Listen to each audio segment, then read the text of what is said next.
पिता पुत्र की एक प्रेरणादायक कहानी। पापा पापा मुझे चोट लग गई, खून आ रहा है। बेटे ने पापा को आवाज़ लगाई। 5 साल के बच्चे के मुंह से सुनना था कि पापा सब कुछ छोड़ छाड़कर गोदी में उठाकर 1 किलोमीटर की दूरी पर क्लिनिक तक भाग कर ही पहुंच गए। दुकान, कैश काउंटर सब नौकर के भरोसे छोड़ आए थे। सीधा डॉक्टर के केबिन में दाखिल होते हुए डॉक्टर से बोले, देखिए देखिए डॉक्टर साहब, मेरे बेटे को क्या हो गया। डॉक्टर साहब ने देखते हुए कहा, अरे भाई साहब, घबराने की कोई बात नहीं है, मामूली चोट है, ड्रेसिंग कर देता हूँ, ठीक हो जाएगी।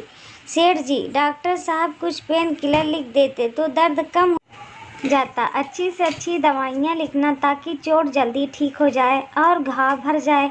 डॉक्टर, अरे भाई साहब, क्यों इतने परेशान हो रहे हो, कुछ नहीं हुआ है, 3-4 दिन में ठीक हो जाएगा। सेठ जी, पर डॉक्टर साहब, इसको रात को नींद तो आ जाएगी ना।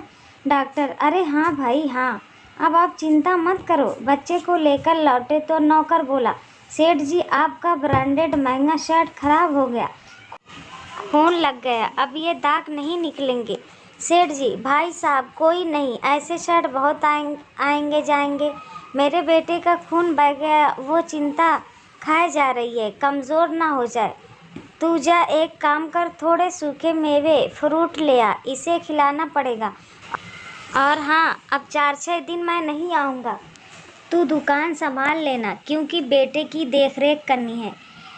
40 साल बाद दुकान शोरूम में तब्दील हो गई। भाई साहब का बेटा बिजनेस बखूबी संभाल रहा था। सेठ जी रिटायर्ड हो चुके हैं, घर पर ही रहते हैं। तभी घर से बेटे की बीवी का फ़ोन आता है, अजी सुनते हो, ये आपके पापा पलंग से गिर गए हैं, सर पर से खून आ रहा है। लड़का, अरे यार, ये पापा वीना, इनको कितनी बार बोला है कि ज़मीन पर सो जाया करो, पर मानते ही नहीं, पलंग पर ही सोते हैं। पास में खड़े नौकर को आवाज़ देकर बोला, अरे रामू काका, जाओ तो घर पर पापा को डॉक्टर अंकल के पास लेकर आओ, मैं मिलता हूँ वहीं पर।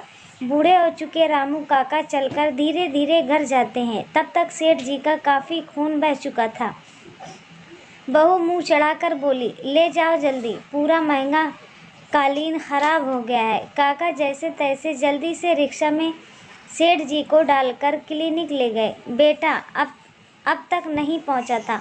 काका ने फ़ोन किया तो बोला, अरे यार, वो कार की चाबी नहीं मिल रही थी, अभी मिली है, थोड़े कस्टमर भी हैं, आप बैठो वहीं पर, मैं आता हूँ थोड़ी देर में।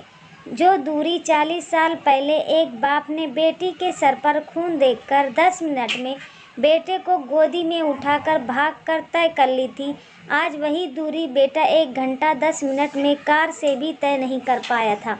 डॉक्टर ने जैसे ही भाई साहब को देखा, उनको अंदर ले गए, इलाज चालू कर किया, तब तक बेटा भी पहुंच गया। डॉक्टर अंकल बोले, बेटे खून बहुत बह गया है, एडमिट कर देते तो ठीक रहता। बेटा, अरे कुछ नहीं डॉक्टर साहब, आप ड्रेसिंग कर दो, ठीक हो जाएंगे 2-4 दिन में। डॉक्टर अंकल बोले, ठीक है, कुछ दवाइयाँ लिख देता हूँ, थोड़ी महंगी है लेकिन आराम जल्दी हो जाएगा। लड़का, अरे डॉक्टर अंकल, 4-5 दिन ज़्यादा लगेंगे तो भी चलेगा, अब इतनी महंगी दवाइयों की क्या ज़रूरत, आप जल्दी से इलाज करो, क्योंकि मुझे निकलना है अर्जेंट, शोरूम पर कोई नहीं है ना। ये सुनते ही डॉक्टर अंकल के सब्र का बाँध टूट गया और 40 साल पहले की पूरी घटना लड़के को कह सुनाई। बेटे की आंखों से आंसू बहने लगे, उसे बहुत पश्चाताप हुआ। तभी उसके बीवी का फ़ोन आया, वो महंगा कालीन ख़राब हो गया है, क्या करूं? बेटा बोला, कालीन ही ख़राब हुआ है ना, नया आ जाएगा, तुम पलंग पर तुरंत नया चादर और गद्दा डालो, मैं पापा को लेकर आ रहा हूँ। भाई साहब की आंखों में आंसू आ गए। ये आंसू तकलीफ़ के नहीं थे, बल्कि खुशी के थे। चोट का दर्द गायब हो चुका था, बेटे के अपनेपन ने सब भुला दिया था। सेठ जी मन ही मन कहे जा रहे थे, बस अब तो मौत भी आ जाए तो मंजूर है। दोस्तों, ये आज की सच्चाई है। आज हमारे अंदर का इंसान मर चुका है, माँ बाप अकेलेपन का जीवन जी रहे हैं और बेटा कामयाबी और दौलत की चकाचौंध में खोकर सब कुछ भुला चुका है। एक बार ज़रूर सोचे, ऐसा क्यों हुआ? सच कहूँ तो कहीं ना कहीं हम बच्चों को ये सिखाने में नाकामयाब रहते हैं कि उनकी भी माता पिता के प्रति कुछ जिम्मेदारी है।